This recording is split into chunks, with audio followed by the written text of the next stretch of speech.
खुलुमबाय अन्दागाफोर दिनै जोङो नैबे उदालगुरि काटलिक टाउन मन्दिरनि सेमेटारि एबा मांखरसालियाव जों लोगोसे ज' जानानै दिनै जों बे जायगायाव गोबां फोथायारिफ्रा आलफनसानि खाथियाव खाम्फायाव एबा बिनि मांखरसालियाव बिसोरनो गाबज्रिनो थाखाय फैदों। बिनि गेजेरजों जोंनि गेजेराव जाय मानगोनां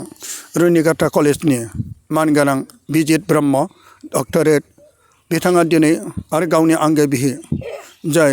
आरो बिथांनि बिहियाबो सासे मोजां प्रफेसर जोंनि गेजेराव दं। बेनिखायनो बिथांमोनाव आं माखासे नैबे जायगायाव फैनायनि गुबै ओंथिया मा एबा मानि थाखाय सफैदों एबा मा थांखिखौ लाना फैदों आरो बे नानि आलफनसानि मांखरसालियाव बिनायनि गुबै ओंथिया मा बेनि थाखायनो आं बिथांमोनाव सोंनायखौ लागोन। आरो बिथांमोना जोंनि गेजेराव माखासे गावसोरनि फोथायनायजों लोगोसे आरो बे नानि आलफनसानि मांखरसालियाव एबा थैनानै थांनाय बिदा फंबाय बिनानावफोरनि खाथियाव जोंनि खाथिफ्रा मानो बियो बिनि सोमोन्दै बिथांमोना जों एसे मिथिहोगोन आरो बे फैनायनि गुबै उद्देश्यआ मा आं बेनिखायनो सिगाङावनो मानगोनां जाय डक्टरेट मानगोनां प्रिन्सिपाल रुनिकाटा कलेजनि आंनि बियादै फिसाबो जायो आरो दिनै बियादै फिसा आदा आरो बाजैनि फिसा बे आंनि फिसा नाथाय उन्दैयावनो लोगो मोननाय दा इसोर गेदेर अननायजों बेनो ब्लेसिं होबाय आरो बे सासे जोंनि गेजेराव सासे डक्टरेट आरो प्रिन्सिपाल आरो बेयो जों बेनिखायनो जोंनि गेजेराव बे इसोरनि गेदेर बेबो मोनसे ब्लेसिं। इसोरनि बोर गैयाब्ला जों सासे डक्टर एबा सासे इन्जिनियार सासे डक्टरेट एबा जों सासे पिएइचडि एबा प्रफेसर एबा आइएएस आइपिएस जानोब्लाबो हाया। बेनिखायनो बे इसोरनि बोरजों बिथाङा बिसिम आवगायनाय जोंनि थाखाय इसोरखौ हामबायनाय मोनसे गौरब। बेनिखायनो दा अनजायग्रा जोंनि मानगोनां दा आंनि बियादै फिसा हिसाबैबो बुंबाय फारसेथिं मान होनायजों सनमान होनायजों बिथांखौ आङो प्रिन्सिपाल हिसाबैबो अनार खालामनानै मान होनानै बिथांखौ नाजावबाय। दा बेनिखायनो दा नोंनि माखासे बेहाय फैनायनि उद्देश्यआ मा आरो बेहाय मा थांखिखौ लानानै नोङो जोंनि काल्टिक डक्ट्रिनाव बिनाय बेफोर दंना गैया बेखौ सोंदो। आं गिबियावनो खुलुमनायखौ जासिहरग्रोबाय। आं नैबे जे बिनानाव आलफनसा नार्जारि बर' जे रुंसारि जानाय बिथांनि नैबे फबनाय जायगायाव फैदों। दा जोंनि केथलिक डक्ट्रिनाव मोनसे लिरजानाय दङ जे बिदिनो गोथारफोरनि बिसनायजोंनो दिनै पापिफ्रा पापनिफ्राय निमाहा मोननोबो हायो।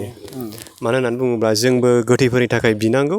माने गोथैफ्रा गावनि थाखाय बिसनानै लानो हाया, गोथांफ्रासो बिसनानै होनांगौ। आरो जाय थैनानै थांबाय गोथार जाबाय दा बिथांमोना इसोरनि रायजोआव थानायखाय बिथांमोना इसोरनि खाथियाव खावलायनानै होयो। दा जों गासैबो सुबुंफ्रा पापिखाय जोंबो बिथांनिनो बिसनायखौ लुबैदों जाहाथे बे बिनानावा जोंनि थाखाय बिसनानै होयो। स्पेसियेलि जोंनि नांगौनि थाखाय, जोंनि जिउनि थाखाय, जोंनि मोदोमनि थाखाय। दा गोबाव समनिफ्राय खोनानो मोन्दोंमोन जे जोंनि बिनानाव आलफनसानि बिसनायजोंनो गोबां सुबुंफ्रा सोखाजानायखौ मोन्दों आरो दिनै साखि होनायखौ जों नुनो मोनबाय जोंनि मेगनजोंनो। जों आदै दैमालुनि न'आव फैनानै दिनै बिथांनि बिसनायजों जों एसेब्लाबो जिउआव जोङो गोजोननायखौ मोन्दों आरो गोबां जों महिमाखौबो नुनो मोन्दों। आरो नैबे दा जों बिनानाव जाय रुंसारि जानाय बिथांनि नैबे ग्रेभयार्डआव फैनानै जों आरोबाव बिस'जानायखौ लुबैदों जाहाथे जोंबो जोंनि देहानि नांगौफ्राव आरो इयुनाव जाहाथे जोंनि जिउनि थाखायबो जाहाथे बिनानावा बिस'नानै होयो आरो जोंनि थांखिफ्राबो जाफुङो। दा बेयाव गोबां सुबुं दंफैयो। दा प्रेयार जोबनायनि उनावबो बिथांमोना गावनि थांखिफोरखौ लानानै बेयाव फैदों। केन्डेल बिनायजों लोगोसे दिनै गोथार सेन्सफ्रा जेरै मोनसे महिमा बिथांमोननि नाम लानानै जोङो बिब्लानो जोंनि नांगौफोरखौ जों सुफुंनायखौ मोनो। दा थिग बेबायदिनो नैबेयाव बिनानाव आलफनसानि बिसनायजोंनो गोबां सोखाजानायखौबो जों नुनो हाबाय आरो गोबां जाफुंसारनायखौबो जों नुनो हाबाय आरो जों साखि होनायखौबो बे मोनसे फोरमान होनायखौ जों नुनोबो मोनबाय। आरो थिग बेबायदिनो जोंबो फोथायनायजों, मानो होनना बुङोबा धोरोमाव स्पिरिचुवेलिटियानो मोनसे फोथायनाय जाय बिसास खालामोब्ला जाफुङो।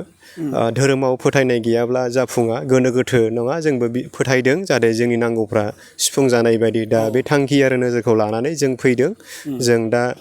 केन्डेल सावगोन बिनानावनि मुङै आरो बेखौनो खावलायगोन जे बिनानावा जोंनि थाखाय बिस'नानै होयो अराय सम आरो आफा इसोरा जोंनि नांगौफोरखौ सुफुंनानै होयो। आदसा जोबोद गोजोन्थाव। दा बेनिखायनो जों अनजायग्रा मानगोनां बिजित ब्रह्मनि एबा जोंनि जाय बियादै फिसानिफ्राय गोबां इसोरनि बोसोनखौ जों सुंदोब्ला खोनादों दा बेनाव आं सोंबावनो लुबैदों बिनि उनावहाय आङो बिहामजो जायो आरो बेजों लोगोसे दा आं बेनावबो सोंगोन दा अनदायखाबाय जाय बिग्राफ्रा बिगासिनो दं बिनि उनाव बिथांमोनाबो बिगोन आदसा बे जायगायाव फैनायाव एबा नोंथाङा एबा बियादै फिसा नोङो बे जायगायाव गोसो जानानै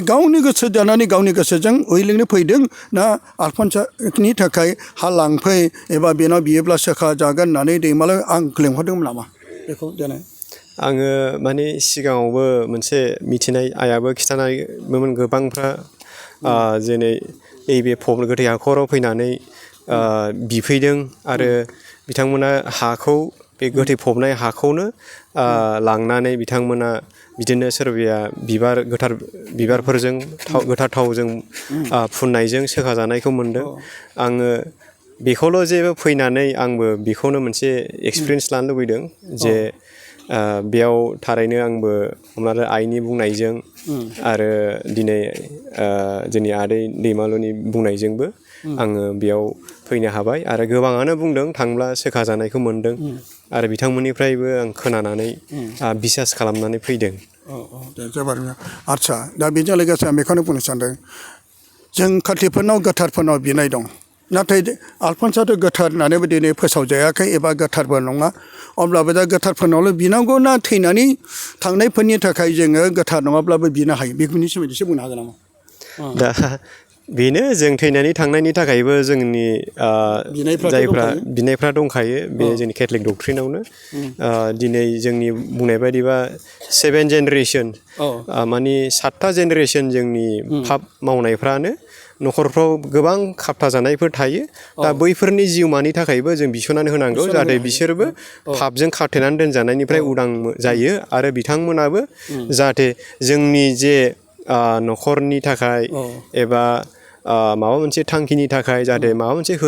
होबथाब जानायफोर दङब्ला जाहाथे बेखौ जोङो सख' जानायखौ मोननो हायो आरो माखासेथ' बुङो माबा गोथार जाबाल'सो बिनो हायो दैमालुनि फिसाजो आलफनसाथ' गोथार जायाखै मानो बिनि थांगोन ओंखायसो जोंनि गेजेराव बेबायदि आर्गुमेन्ट एबा सोंलुफोर दं बेनि सोमोन्दै माबा बुंनो हागोन नामा बेनि सोमोन्दै दा बेखौनो फोथायगोन दा जायखिया दा सेन होननानै डिक्लेयार खालामाखै अब्लाबो जे बिनानावनि नामाव लानानै बयबो जे सोखा जानायखौ मोन्दों बेनो मोनसे साइन जेरै सेन्सफ्रा माब्रै चेन्ज जानो हादों होनना बुंबा बिथांमोननि नामखौ लानानै बिथांमोननि बिसनायजोंनो बिसिनि सोखा जानायखौ मोन्दों जाफुंसारनायखौ मोन्दों दा लास्टआव बेबायदिनो बिथांमोनखौबो सेन होननानै डिक्लेयार खालामनो हादों माखासे मानि सोखा जानाय मोनसे साइन बेयावनो मिथियो जे बिथांनिया इसोरनि बोर दङ आरो इसोरनि खाथियाव दं होननानै जों बेखौ फोथायो आरो दा बेखायनो बे साननानै जोंबो नानि आलफनसा गोथार होननानै जों रावबो दिनै बेखौ बिसोब्लाबो फादारबाबो नोंबो आंबो रावबो बुङाखै आरो दिनै बे जोंनि गेजेराव माखासे जोंनि खाथिफोरनि गेजेराव बेबायदि दङ माने बे गावनि फिसाजोखौ गोथार होननानै फोसावो आरो बेखौ बे गावनि फिसाजोनि हाखौ बे लानो थैनो बे बिनाय गोबां माखासे जोंनि गेजेराव नाथाय जोंनि मादार टेरेसाबोथ' गोथार जानायनि सिगांनो बेयो मिराकेल जानायखौ सेन्ट कार्ल'आबो गोथार जानायनि सिगांनो बेबायदि बिनि मिराकेल जानायनि उनावसो बे साइनफोरखौ मोननानैसो बेबायदि उनावहाय गोथार होननानै फोसावजादों